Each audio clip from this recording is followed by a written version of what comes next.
오늘 이 시간에는 예수로 행복한 교회라는 말씀으로 여러분과 은혜를 나누길 원합니다. 제가 작년 연말에 책 한 권을 읽었는데 그 책 때문에 계속 가슴이 뛰고 있습니다. 책 제목이 가슴을 뛰게 할 교회, 세상을 가슴 뛰게 할 교회라고 하는 웨이 코데이로 목사님이 쓴 책입니다. 책 제목이 너무 좋아서 그 책을 다시 읽어봤습니다.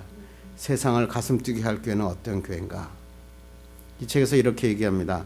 하나님과 사람 모두에게 사랑받는 교회가 바로 세상을 가슴 뛰게 할 교회다. 세상이 교회와 지도자에게 실망할수록 더욱 이런 교회를 간절히 세상은 요구하고 있다라고 하는 것입니다. 그래서 여기서 말하고 있는데 어떤 교회가 세상을 가슴 뛰게 하는 교회인가? 신앙이 성장하는 교회, 매주가 기대되는 교회, 완벽하지는 않지만 성장하는 교회, 주위에 말하게 되는 교회, 기분 좋은 도전을 주는 교회, 이런 교회가 바로 세상을 가슴 뛰게 하는 교회라고 하는 것입니다. 어떻게 하면 이런 교회가 될 수 있을까? 그러면서 이 책에서는 12가지를 제시했습니다. 근데 그 책의 12가지를 제가 정리해 보니까 2가지로 정리가 되더라고요. 첫째가 뭐냐면 하나님의 임재에 굶주린 교회.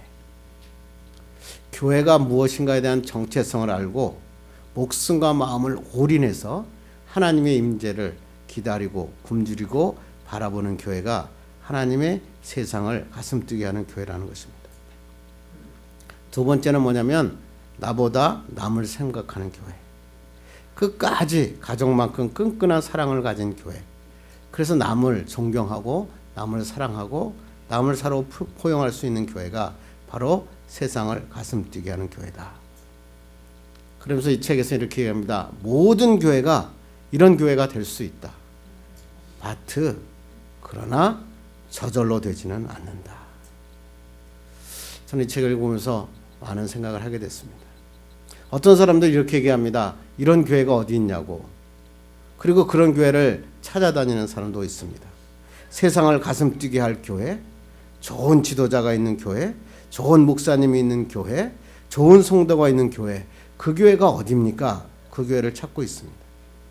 그런데 정말 좋은 교회, 건강한 교회는 찾는 것이 아니라 만들어가는 것입니다.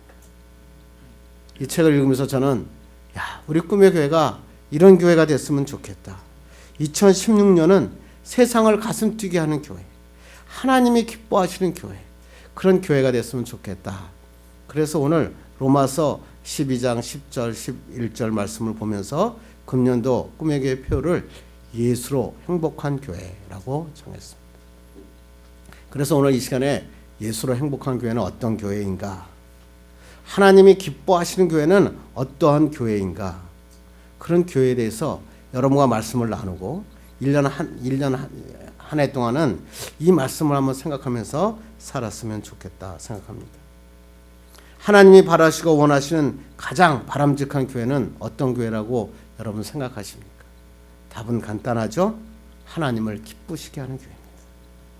그래서 하나님이 보시고 너무 기뻐하는 교회, 천사들이 보고 앵콜 외칠 수밖에 없는 그런 교회, 그래서 하나님이 관여하는 교회, 그리고 아마도 세상에서 가장 바람직한 교회가 바로 이러한 교회일 것입니다.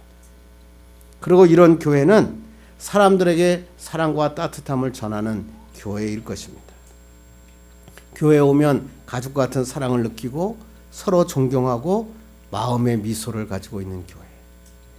가면을 쓰지 않아도 서로를 인정해주고 높여주는 하나님의 사랑이 있는 교회.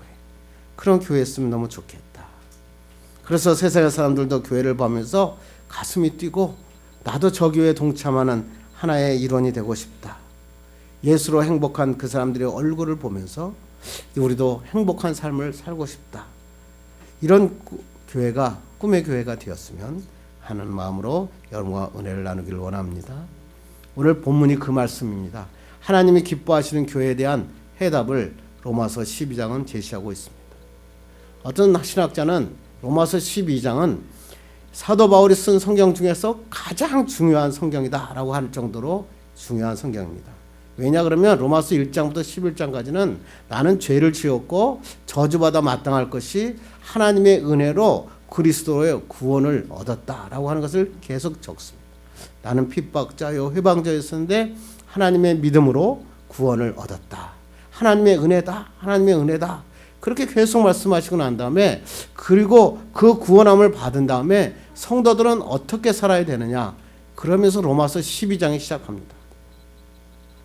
그러면서 로마서 12장에서는 구원함을 받은 성도는 두 가지를 꼭 지키는 삶을 살아야 한다. 그리고 설명하고 있습니다. 첫째는 뭐냐면 하나님이 기뻐하시는 예배를 드려라. 너희 몸을 하나님이 기뻐하시는 거룩한 산제물로 드리라고 하나님이 우리에게 말씀하십니다. 둘째는 뭐냐면 그것과 동시에 형제와 이웃을 사랑해라. 형제를 사랑하고 존경하고 이웃에게 사랑과 도움의 손길을 펴면서 살아야 된다. 정리해보면 하나님이 기뻐하신 교회라고 하는 교회는 뭐냐면 하나님께 정성껏 예배하고 형제를 사랑하고 이웃에게 필요한 것을 나누어주는 교회가 하나님이 기뻐하는 교회다. 그래서 오늘 말씀을 통해서 하나님이 기뻐하시는 교회, 예수로 행복한 교회, 어떤 교회가 되어야 하는지 구체적으로 하나님의 말씀을 나누기를 원합니다. 제가 이 말씀을 준비하다가 하덕규의 가시나무새라고 하는 노래가 생각났습니다. 1980년대 후반에 불렀던 노래죠. 경연대회만 하면 이 노래가 안 나올 때가 거의 없습니다. 특히 소양이 이 노래만 부르면 소양이 나오면 18번이 바로 하덕규의 가시나무새입니다. 어떻게 부른지 아십니까? 내 속엔 내가 너무도 많아, 뭐 이런 노래입니다. 무슨 얘기죠? 내 속엔 내가 너무도 많아. 당신의 쉴 곳 없네. 그러죠? 내 속에 헛된 바람들이 너무 많아. 당신이 쉴 곳 없다는 것입니다. 어쩔 수 없는 아픔, 이길 수 없는 슬픔, 무성한 가시나무 숲과 같이 되었다.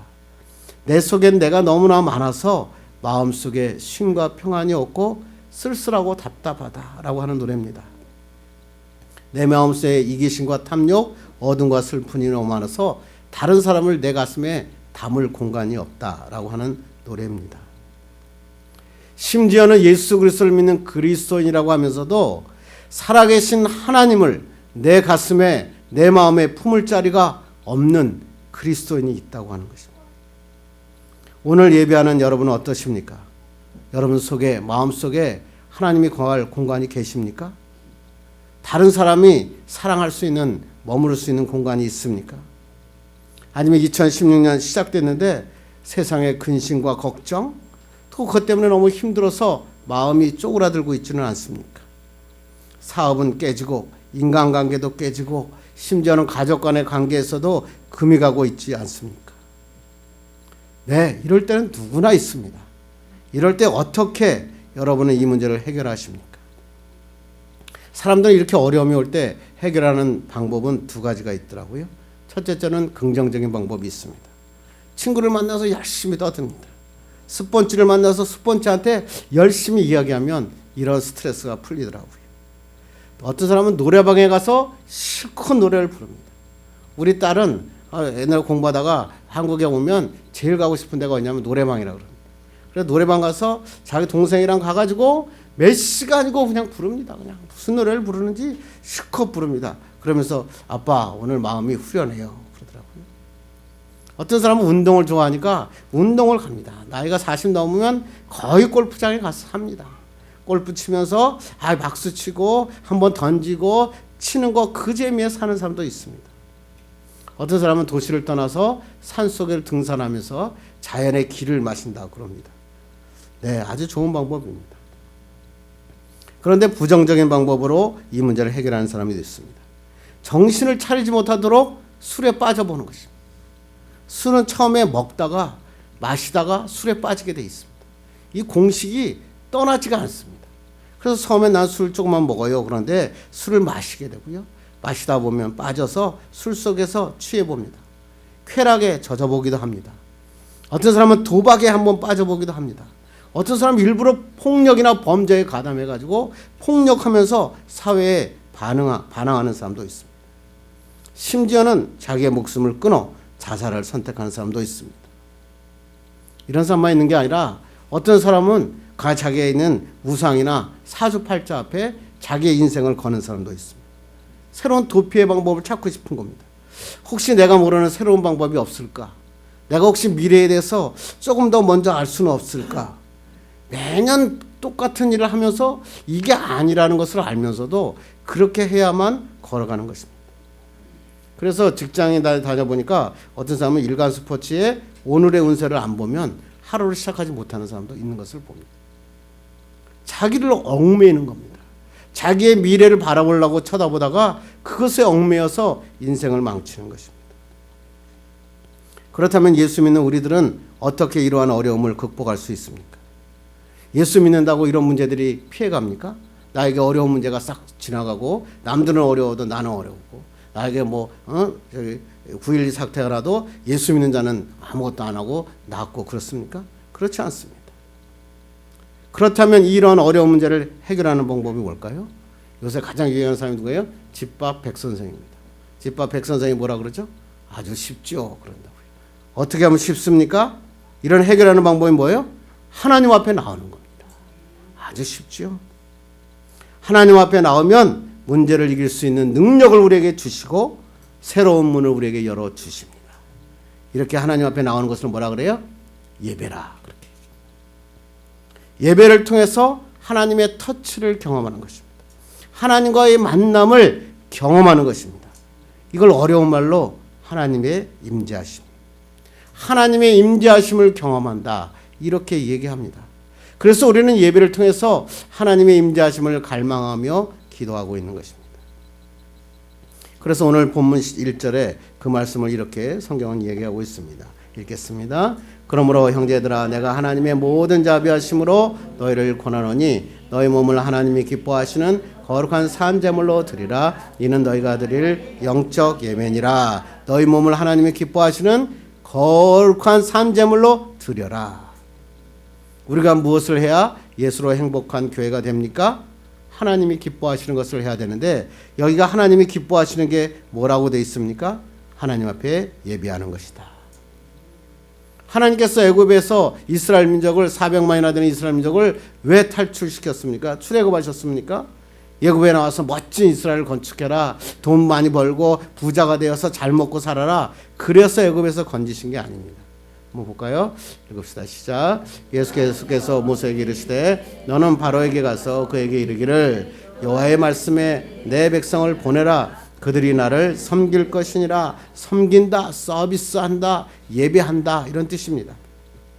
출애굽의 목적은 그들이 나를 섬길 것이다, 예배할 것이다. 10번 이상 똑같은 말씀이 계속 나옵니다. 그러면 우리를 구원하신 목적이 뭡니까? 형편없는 자를 하나님이 살려주시고 그리스도인 되게 하신 이유는 예배하기 위해서. 이걸 잊어버리면 안 됩니다. 예수를 믿으면 예배를 정성껏 드려야 되는구나. 이것만 하나만 제대로 알아도 성공하는 그리스도인이다 라고 하는 것입니다. 예배의 모든 초점을 맞추는 게 중요합니다. 어떻게 하는 겁니까? 쉽습니다. 출애굽의 성경에서 하나님께서 아예 정해놓으셨습니다. 구약시대에 뭐라고 얘기했죠? 안식일을 지켜라. 안 지키면 어떻게 하라고요? 돌로 쳐 죽여라. 그게 구약의 법칙입니다. 신약에 와서는 뭐예요? 주일이죠. 주일을 거룩하게 지켜라. 그걸 뭐라 그래요? 주일 성수다. 그런데 이게 점점 희미해져 갑니다. 주일 예배 시간도 내기가 어렵습니다. 교회들마다 오후 예배는 다 사라졌습니다. 아침 일찍 7시, 6시에 일부 예배를 드립니다. 왜 드릴까요? 빨리 예배 드리고 골프 치러 가라는 겁니다. 끝나고 난 다음에 밤 10시, 11시에 그 큰 예배를 드립니다. 그리고 왜 칠까요? 다 등산하고 와서 예배 드리라는 것입니다. 좋은 것 같은데 하나님이 기뻐하실까? 우리가 질문해 보셔야 됩니다. 우리 교회가, 우리나라 기독교가 왜 이렇게 성장했을까요? 주일 성수입니다. 그래서 옛날에 저희 교회에서 저희 아버지 목사님일 때는 거기서 주일날 와서 다방에 가서 교육전도사가 다방에 앉아있는 거 발견되면 그 다음날 잘립니다. 왜? 왜 주일날 다른 데 가서 돈 쓰냐는 겁니다. 그래가지고 우리가 짜장면집에 가고 싶어도 짜장면집에를 못 갔습니다. 그래서 항상 우리 살면서 주일은 이렇게 중요한 거구나. 그런데 이 주일이 점점 문제가 됩니다. 주일에 돈 벌러 나가야 되고 주일에 건강을 위해서 등산해야 되고 운동하게 돼야 합니다. 그런데 여러분 질문해 봅시다. 그랬더니 정말 부자가 됐습니까? 그랬더니 옛날 사람보다 더 건강합니까? 아닙니다. 더 궁핍하게 살고 더 건강에 문제가 생깁니다. 왜 그렇습니까? 주일은 주님의 날이기 때문에 그렇습니다. 주님께 집중하여 주일만이라도 예배의 삶을 사는 여러분 되기를 주님의 이름으로 축원합니다. 그래서 금년 우리 꿈에게 금년 1년은 주일에 예배에 집중해서 주일을 성수할 수 있는 여러분 되기를 간절히 바랍니다. 초등학교 1학년 어린아이가 있었는데요. 어머니 화장대 위에다가 청구서 한 장을 써놨다 그럽니다. 그래서 뭐라고 써놨냐면, 자, 그동안 자기가 수고한 것을 적어놨다 그래요. 동생을 돌봐준 값 500원, 방 청소한 값 500원, 아빠 구두 닦아준 값 500원, 심부름 자랑 값 500원. 또 학교에서 산수 시험에 100점 받아서 엄마를 기쁘게 했으니까 1000원. 그래가지고 합이 3000원. 그래서 밑에다 이렇게 썼다 그래요. 엄마 내일까지 지불해 주시기 바랍니다. 아들 100 다 썼어요. 어머니가 이걸 쳐다보면서 마음이 좀 그랬대요. 그래서 책상 위에다가 어머니가 편지를 썼습니다. 뭐라고 썼을까요? 아들아, 너를 뱃속에 놓고 10달 동안 고생한 것 공짜. 7년 동안 먹여주고 입혀주고 재워준 것 공짜. 너를 얻고 달려가 응급실에 간 것 공짜.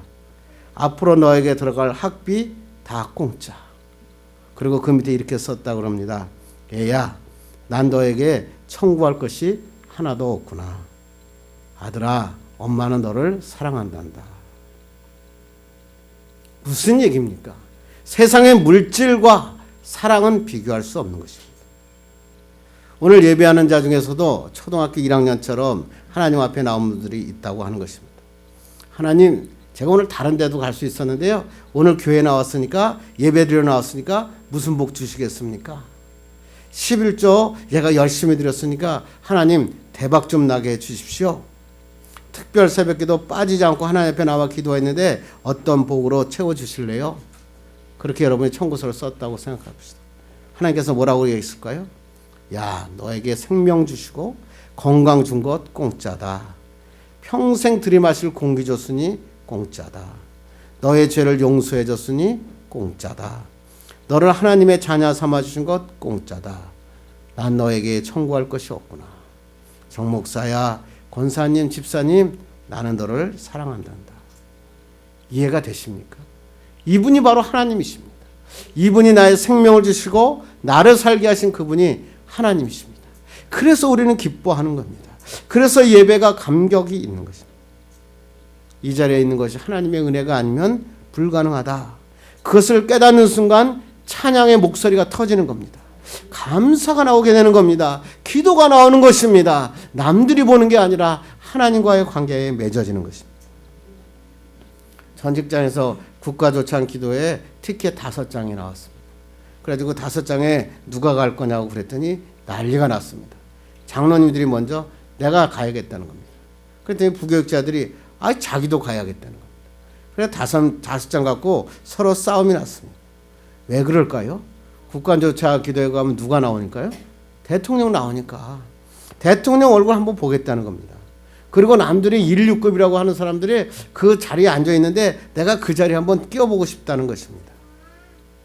여러분, 예배는요, 대통령이 아니라 하나님의 임재가 있는 것입니다.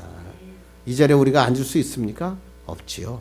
그러니까 우리가 하나님의 은혜에 감격하여 이 하나님의 사랑으로 나가는 것입니다. 우리 옛날에 하던 얘기가 많이 얘기했죠. 칸트가 얘기했죠. 코페르니쿠스적 사고에 대전환을 하라. 태양이 지구를 중심으로 해서 돌고 있다고 생각했는데 갑자기 보니까 태양을 중심으로 지구가 돌고 있다는 것을 발견했습니다. 사고의 대전환이 일어났습니다. 모든 세상은 180도밖에 없었는데 가만히 보니까 360도로 돌고 있는 것을 발견하게 됩니다. 야, 지구를 중심으로 한 세계관에서 태양을 중심으로 한 세계관으로 바뀝니다. 이걸 갖다가 코페르니쿠스적 사고의 전환이다. 이렇게 얘기합니다. 예배는 바로 이 삶의 방식에 코페르니쿠스적 삶의 대전환이 일어나는 것입니다. 내 중심에서 하나님 앞에 예배하다가 내가 원하는 것을 주님 앞에 간구하다가 하나님이 원하시는 것을 발견하는 게 바로 예배다. 이라는 것입니다. 내가 잘 살려고 하나님 앞에 예배하다가 하나님이 기뻐하시는 게 무엇인가로 바뀌게 됩니다. 내 중심에서 예배를 드리면 불평이 납니다. 교회가 왜 추워? 교회가 왜 더워? 그리고 잠깐만 졸음이 옵니다. 무슨 얘기하고 있는 거야? 잠깐만 그런 생각이 듭니다. 그런데 내 중심이 하나님으로 이동해버리면 하나님을 높이게 됩니다. 하나님이 나에게 하시는 말씀을 듣게 됩니다. 하나님을 하나님 되게 하는 것입니다. 그것이 바로 예배다. 하나님께서 말씀하고 있습니다. 그래서 예배는 주님께 초점을 맞추는 것이다. 그래서 아까 영상을 보셨죠? 퍼펙트 골드. 중점을 향하여 달려가는 화살은 옆에 바람에 흔들려도 그냥 지나갑니다. 그걸 갖다 우리는 초점, 퍼펙트 골드라 이런 얘기입니다. 토마스 아퀴나스가 이런 얘기하죠. 지혜로운 여인은 연인의 선물보다 연인의 사랑을 중요하게 생각합니다. 남편이 귀한 선물 사주면 행복하고 좋아하지 않을 사람이 어디 있습니까? 그런데 만약 그 선물에 사랑이 빠졌다면 그것은 아내의 마음을 기쁘게 하지 못하는 것입니다. 하나님도 말씀하십니다. 너의 시간 드렸느냐? 오늘 하나님 앞에 물질도 드렸느냐? 그것만 드리지 말고 너의 생각, 너의 마음 주님께 드려라. 산제서로 드려라. 오늘 예배하는데 하나님께 우리의 마음과 생각과 모든 것을 드리는 산제서로 드리는 여러분 되기를 간절히 바랍니다. 그래서 2016년은 예배를 통해 하나님의 임재를 갈망하고 예수로 행복한 교회 여러분들 되기를 주님의 이름으로 축원합니다. 하나님은 예배를 제일 기뻐하시지만 동시에 형제와 이웃을 사랑하는 자를 기뻐하십니다. 초대교회 성령 받고 난 다음에 처음에 방언했죠. 그 다음에 계속 방언하고 쓰러지고 계속 이적들이 나타난 거 아니었습니다. 어떻게 했죠? 서로 사랑하고 구제하고 선행과 나눔의 삶을 산 게 바로 성령의 삶입니다. 교회 공동체는 예배하는 곳이기도 하지만 그리스도의 사랑을 형제와 이웃들에게 전하는 것입니다. 그래서 오늘 본문이 그 말씀입니다. 읽을까요? 시작. 형제를 사랑하여 서로 우애하고 존경하기를 서로 먼저 하며. 여기는 형제는 예수 안에 교회 하나의 형제가 된 사람들을 사랑하다, 우애하다의 원어를 보면 필리아라고 하는 그러한 가족에서 나오는 사랑에 대해서 나온 단어입니다. 그리스도 안에서 한 형제가 더 된 너희들, 너희 교회의 교인들, 사람들은 뭐예요? 가족처럼 사랑하라 이런 얘기입니다. 그리고 존경하기를 서로 먼저 해라. 존경이 뭡니까? 상대방을 인정하는 것입니다. 존경은 그 사람을 인정하고 그 사람의 가치를 높게 평가하는 것입니다. 교회까지 와서도 세상의 가치를 가지고 사람들을 판단하는 사람이 있습니다. 저 사람이 얼마만큼 높은 자리인가? 저 사람이 얼마만큼 재물을 가졌는가? 저 사람은 어떤 학벌을 갖고 있는가? 그거 중요하지 않다는 겁니다. 하나님께서 말씀하시는 것은 서로 존경해라. 서로 인정해라. 서로 하나님 앞에 교회에 나와서는 가면 쓰지 말아라. 하나님께서 말씀하십니다. 그래서 교회에서 인간관계를 배우는 겁니다. 야, 사랑이 뭔지, 사랑과의 관계는 어떻게 맺어야 되는 건지, 섬기는 것이 뭔지, 선으로 악을 이기는 것이 무엇인지 그것을 알라고 로마서 12장 계속 하나님께서 말씀하고 있습니다. 그런데 교회까지 와서도 세상의 관점을 넘어서지 못한다면 교인으로서 실패하는 것입니다. 볼로마르트라고 하는 사람은 모든 그리스도인은 두 가지 회심이 필요하다고 그랬습니다. 첫째는 뭐냐면 세상으로부터 하나님으로부터 돌아오는 회심. 두 번째 회심은 뭐냐면 하나님의 사랑과 복음을 들고 세상을 향해 되돌아가는 회심이 있어야 된다. 한국 교회는요, 첫 번째 회심에 성공한 것 같아요. 교회로 돌아와서 교회를 살찌우고 교회를 크게 짓고 교회가 많이 모이는 거 성공했을지 모르겠습니다. 그런데 세상으로 돌려주는 회심에는 실패한 것 같습니다. 교회가 세워지는 곳에는 하나님의 사랑이 모든 사람에게 증거되는 그런 교회가 진짜 하나님이 원하시는 교회다. 이를 위해서 우리가 해야 될 일이 있죠. 저는 이 마음이 너무 좋은데요. 마음의 미소를 간직해라. 마음의 미소는요, 마음이 어떻게 웃습니까? 가슴에 따뜻함을 품는 것이. 상대방을 향해서 따뜻한 마음의 문을 열고 마음으로 받아들이는 것입니다. 마음으로 미소하는 것입니다. 고도원이라고 쓴 사람이 여유로운 마음의 미소라고 하는 글에 이렇게 써 있더라고요. 마음의 미소는 상대방의 어두운 얼굴을 열어주며 닫힌 마음도 열게 합니다. 마음의 미소는 참 좋은 당신 마음과 연결해 줍니다. 마음의 미소를 느끼는 순간 사람들은 가슴이 따뜻해지고 마음이 열리는 것입니다. 교회에 딱 들어올 때 이 교회 안내자가 얼마나 중요한지 모릅니다. 교회에 딱 들어왔는데 안내하는 사람이 방긋 웃는데 이 웃는 사람이 마음의 미소를 갖고 딱 웃을 때 교회에 들어오면서 야, 잘 들어왔구나. 내가 일주일 동안 상처받았는데 내가 너무나 기쁘구나 그러는 것입니다. 그런데 교회에 딱 들어왔는데 안내하는 사람들이 얼굴 찡그리고 있다. 그러면 마음에 뭐예요? 상처를 받습니다. 하나님 앞에 나왔는데 왜 이 사람들에게 미소가 없을까? 여러분, 우리 마음의 미소를 간직합시다. 테레사 수녀가 이렇게 얘기했잖아요. 우리가 누구에겐가 미소를 지을 때 그것은 사랑을 실천하는 것이다. 그 미소가 사람을 살린다. 미소 짓는 것만으로 사람을 살릴 수 있다는 것입니다. 그렇습니다. 2016년 여러분 꿈의 교회 여러분들은 마음의 미소를 가득 갖고 서로 사랑하고 따뜻한 마음으로 서로 안아주는 여러분 되기를 간절히 바랍니다. 그리고 그 마음의 미소를 세상을 향해 이웃을 향해 널리 펼치는 여러분 되기를 간절히 바랍니다. 2015년 12월 31일 여러분 매스컴을 통해서 많이 보셨겠죠? 미국에 있는 힐더랜드 교회에 있었던 얘기입니다. 2015년 12월 30일 송구영신 예배를 드리고 있는데 교회에 괴한이 총을 들고 난입합니다.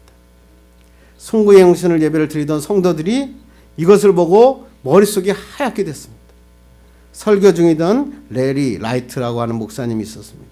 이 목사님이 정신이 없어가지고 가만히 있다가 이제 정신을 차렸습니다. 그리고 이 괴한에게 이렇게 얘기합니다. 내가 무엇을 도와줄 수 있습니까? 그때 괴한이 뭐라 그랬는지 아십니까? 놀라운 얘기입니다. 이 총 들고 들어온 괴한이 이 목사님에게 이렇게 얘기합니다. 자신을 위해 기도해 주십시오. 세상에 돈 달라 그런 줄 알고 먹을 것 달라는 줄 알고 그리고 교회에 있는 거 가지고 갈 줄 알았는데 그 사람이 뭐라고 했냐면 나를 위해서 기도해 주십시오. 라이트 목사님과 성도들이 그 괴한을 위해서 기도하기 시작했어요. 그리고 남성은 무릎을 꿇고 눈물을 흘리기 시작했다고 합니다. 경찰에 도착했습니다. 경찰에 도착할 때까지 이 총 드는 괴한은 총을 맡겨놓고 기도했다는 것입니다. 경찰 조사를 했대요. 그랬더니 이 남성은 전역 군인이었다 그럽니다. 외상 후 스트레스 장애, PTSD에 시달려 왔다고 합니다. 정신과 경찰의 도움으로 정신과 치료를 받고 태어난 남성이 힐더랜드 교회에 다시 돌아와서 세례를 받고 교회의 성도가 되었다는 것입니다. 그때 교회 성도가 이렇게 간증합니다. 그 뉴스에 보니까 그날 밤 성령께서 그곳에 계신 것을 나는 보았습니다. 그렇습니다. 우리는 형제들이 원하는 것은 돈이다, 먹을 것이다, 구제하는 것이다, 뭔가 있을 것이라고 생각하는데 그들이 더 중요한 것은 뭐냐면 나를 위해서 기도해달라는 것이죠. 제가 새벽 기도할 때 한번 얘기했죠. 영등포의 노숙자가 6,000명인데요. 6,000명 중에 물어봤습니다. 너가 제일 무서운 게 뭐냐? 그랬더니 첫째가 뭔지 아세요? 외로움과 무력감이랍니다. 너무 외롭고 무력감이 든다는 것입니다. 그리고 그러면 그 추위야 이런 것 배고픔과 추위는 몇 명이냐? 28명에 불과했답니다. 28명만이 배고픔과 추위 때문에 가장 큰 무섭다고 생각했고 제일 많은 사람들은 거의 모든 사람이 외로움과 무력감이 자기의 삶을 지배하고 있는 것을 발견했다. 그렇습니다. 그들에게 필요한 건 뭐예요? 따뜻함이었어요. 마음의 미소를 머금고 그들을 품을 수 있는 그것이 필요했다. 이렇게 얘기하는 것입니다.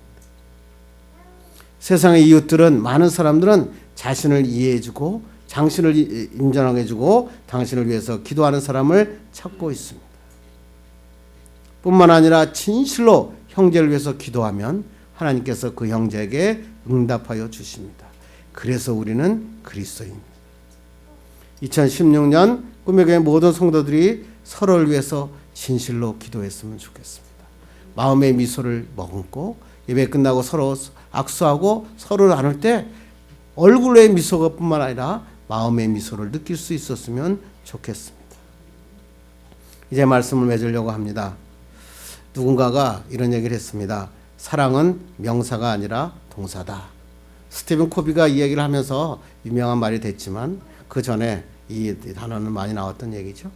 이 스티븐 코비가 이렇게 얘기합니다. 사랑은 타인을 위한 감정이 아니라 타인을 위한 행동을 말한다. 생각만으로 가슴을 품는 게 사랑이 아니라 끊임없이 실천하는 것이 바로 사랑이다. 그래서 사랑은 ing, 현재 진행형일 때 가장 아름답다. 과거형도 아니고 미래형도 아니고 지금 현재 ing, 나는 사랑한다 하는 것입니다. 2016년은 사랑이 ing, 끝까지 사랑이 진행되는 동사였으면 좋겠습니다.